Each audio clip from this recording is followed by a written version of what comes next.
One of the stories I find most fascinating is the story of Paul and Silas, mostly because there's been a lot of debate about the story being fictional or not.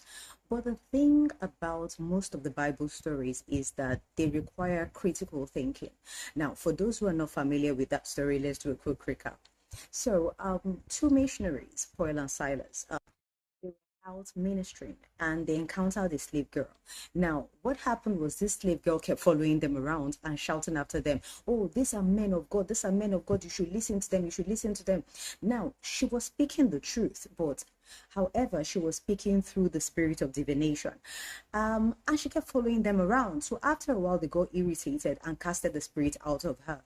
Now, the owners of the slave girl were using the girl to make money.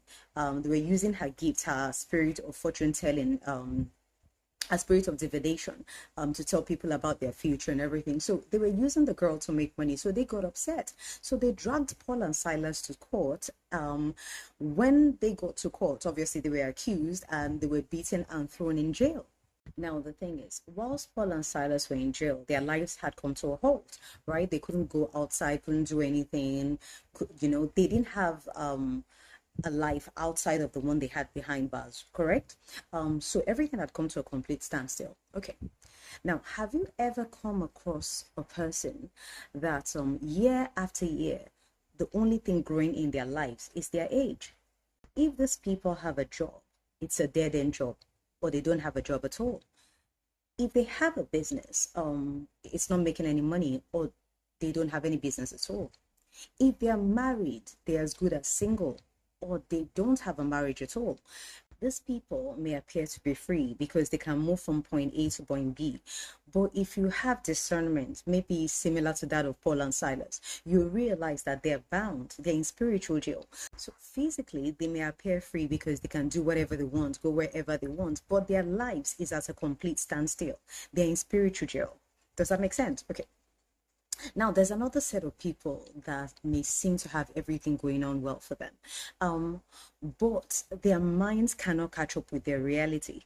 Whilst other people may be looking into their lives from the outside and admiring them because they have a great life, great family, great home, they feel like they failed in life because they know that wherever it is they are in life that other people are seeing, or what they have that other people seem to be admiring, is a fraction of what they should have achieved. So they feel like they failed. They feel like a failure. These people are in mental prison. So let's go back to Paul and Silas, right? It states that whilst they were in prison, they were put in an inner cell. Now, in modern day times, that would be that can be described as solitary confinement, right? So this is like a confined cell. Some prison quarters call it the pit, right? So it's a darkened room where they would put a prisoner as punishment away from other prisoners. Usually, the prisoner cannot tell if it's morning or night, right? The room is just dark, there's no light, there's nothing. So this is supposed to break their psyche, it's supposed to break their spirit completely. It's a form of psychological torture. So I liken Paul and Silas's cell to solitary confinement because it was recorded that after their miracle happened, the jailer called for light. He wanted to confirm if they were still in the cell. So he had to send people to bring light, which indicates darkness, right? So now let's go back to the other set of people that seem to be free.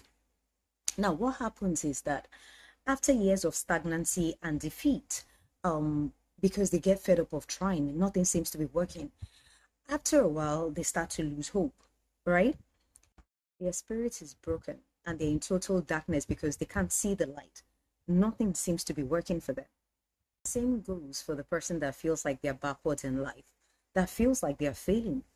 All they can sense, see, and feel is darkness, and eventually depression will set in.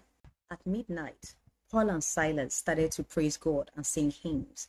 Um, at midnight, in that darkness, Paul and Silas saw the light because praise signifies hope. Praise signifies joy, right? But people in darkness shouldn't have hope. People going through depression with a broken spirit should not have joy. People experiencing mental and psychological torture should not sing praises. But the moment Paul and Silas opened their mouths to sing, they defeated the purpose. They defeated the purpose of their surroundings. They defeated the purpose of the chains, the prison, the confinement. The moment they started to sing, they were free. It wasn't about the prison doors opening.